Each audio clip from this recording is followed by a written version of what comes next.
अब होगी सिर्फ आपके हितों की बात। क्या कभी हम राजनीति व जात पात से ऊपर उठकर जनता के हित में क्या सही है क्या गलत है उस पर बात कर सकते हैं? आज हम अपना बात करने जा रहे हैं उत्तर प्रदेश सरकार की, योगी सरकार की।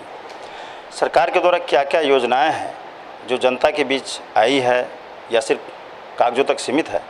हमारे बीच इस वक्त हैं पारस मोहंती जी, जो एक समाज सेवी हैं।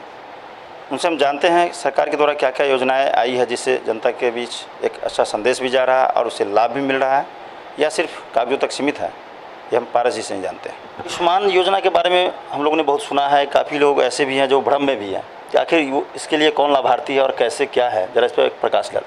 पहले मैं आपको धन्यवाद देता हूँ, नमस्कार करता हूँ सभी जनता को भी कि आप सरकार की इस योजना के बारे में जनता तक संदेश पहुँचा रहे हैं। आपकी चैनल को भी मैं धन्यवाद देता हूँ।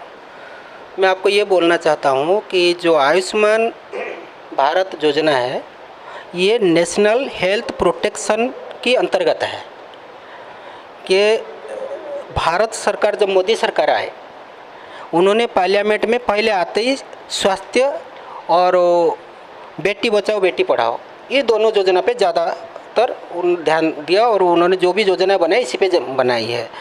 ये इसमें क्या उन्होंने बताया था 50 करोड़ लोगों को जो ये हेल्थ प्रोटेक्शन के अंतर्गत मिशन, हेल्थ प्रोटेक्शन मिशन के अंतर्गत 50 करोड़ लोगों को 5 लाख तक का इलाज मुफ्त करवाएंगे।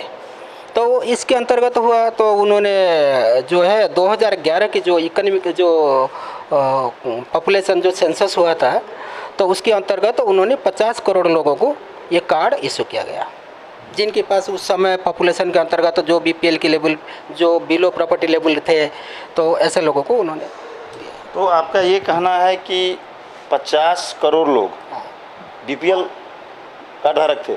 नहीं, बीपीएल कार्ड धारक नहीं थे। उसमें ऐसा होता ना कि बीपीएल, एपीएल ऐसे जो 3 कैटेगरी होती है, तो मध्यम वर्ग और निम्न वर्ग, इन दोनों वर्गों को लेकर के दिया उन्होंने, अपर वर्ग छोड़ दिया। आज अगर हम बात करें तो इसके लिए एलिजिबल कौन है? कई लोग ऐसे हैं जो छूट गए हुए हैं, उनका नहीं हो पाया है, तो उनके अंदर भी भ्रम है कि क्या हम भी एक इस देश की जनता जब हैं तो हमारे लिए कब आएगा, या कोई स्कीम सरकार ऐसी ला रही है जो छूट गए उनके लिए फिर से एडिंग किया जाए, कुछ ऐसा प्रावधान कुछ आया क्या?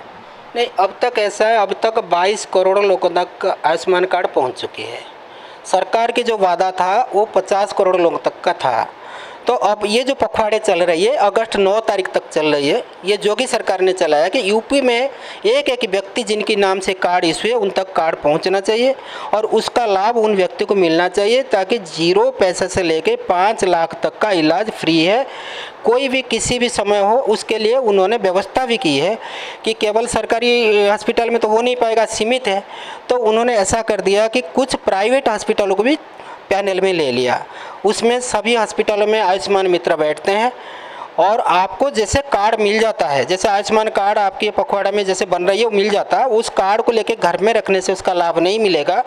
वो कार्ड को आप ले करके आप चेक करिए, अपनी गूगल में नेट पे चेक करिए कि आयुष्मान कार्ड का जो सुविधा उपलब्ध कौन से केंद्र में है। जो हॉस्पिटल सुविधा देते हैं उस हॉस्पिटल में जाके आप अपने कार्ड को पंजीकृत करवाएं, कोई भी आपकी नज़दीक हॉस्पिटल में। जब आपको कोई इशू आता है, कोई स्वास्थ्य संबंधी कोई भी इशू आता है, तो आप उस कार्ड को ले करके जाए, उस हॉस्पिटल में पहुँचे, या तो वो इलाज करेंगे। अगर कुछ ऐसे केस होगा उस हॉस्पिटल में संभव नहीं है तो वो उसको रिफ़र करेंगे अन्य हॉस्पिटल को। लेकिन एक बड़ा सवाल तो ये बन के आता है कि लाभ हम तभी लेंगे जब कार्ड बनेगा, और जब बनेगा तो कहाँ बनेगा, कैसे बनेगा, कौन बनाएगा, ये एक बहुत बड़ा सवाल है। क्योंकि कहने में तो शब्दों से लगता है कि जनता और सरकार के बीच शब्दों से तो दूरियाँ कम हैं, लेकिन वास्तविकता कहीं और है। तो इसके लिए लोग कहाँ जाएं, किन से मिले?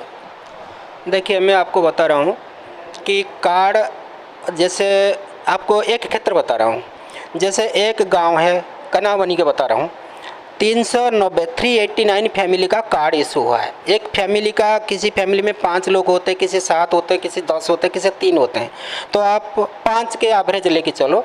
अगर 389 फैमिली जो कि आर्थिक समर्थ नहीं है अपनी किसी स्थिति में अपनी स्वास्थ्य का देखभाल ठीक से करने का, तो ऐसे फैमिली को जिसको मिला है, अब कलेक्टर का भी आदेश है, जो CSC केंद्र में बैठते हैं, BLE विलेज लेवल एंटरप्रीनियर, जो आशा बहन है, और जो ANM जो प्राथमिक स्वास्थ्य केंद्र में जो PSC PHC में, जो प्राइमरी हेल्थ सेंटर में आपके लोग बैठते हैं, तो वो लोग पूरे इसकी जो प्राइमरी हेल्थ सेंटर की जो संचालिका है, वो पूरी जिम्मेदारी है उनकी कि ये आशा बहनों की मदद ले, आंगनबाड़ी की मदद ले और पूरी एक एक घर में जाके जांच करे। जिसका टेलीफोन नंबर नहीं लग रहा, मान लो नाम है, फ़ोन नहीं लग रहा, वो कॉन्टैक्ट में नहीं आ रहा, तो इन लोगों के कॉन्टैक्ट में सब होते हैं। ये BPL का, जो आंगनबाड़ी का, ये लोग को जो पोलियो की दवाई पिलाते हैं आशा बहन है, इनके कॉन्टैक्ट में सारी फैमिली होता है।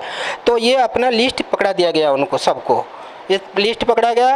आप जाकर जांच करो एक एक घर, और इस घर में कितना कार्ड है उनको बुला करके CSC सेंटर में लाओ। CSC सेंटर में उसको पूरे मुफ्त में, कोई 1 रुपया नहीं देना। वो आएंगे, अपना बायोमेट्रिक करेंगे, फिंगर लगाएंगे, आधार कॉपी दिखाएंगे और अपना बायोमेट्रिक करके वेरीफाई कर देंगे। उसके 3-4 दिन में कार्ड मिल जाता है, किसी किसी को सेम डे मिलता है। यानी कि आप ऐसा कह सकते हैं सरकार सिर्फ बातें नहीं कर रही है, काम भी कर रही है। काम बिल्कुल 100% काम कर रही है, और योगी सरकार तो बेहतरीन काम कर रही है। कोई एक ऐसा योजना आप बता दीजिए कि योगी सरकार ने वो योजना पे काम नहीं कर रहे, वो योजना लाए और ठंडे बस्ते में पड़ गया।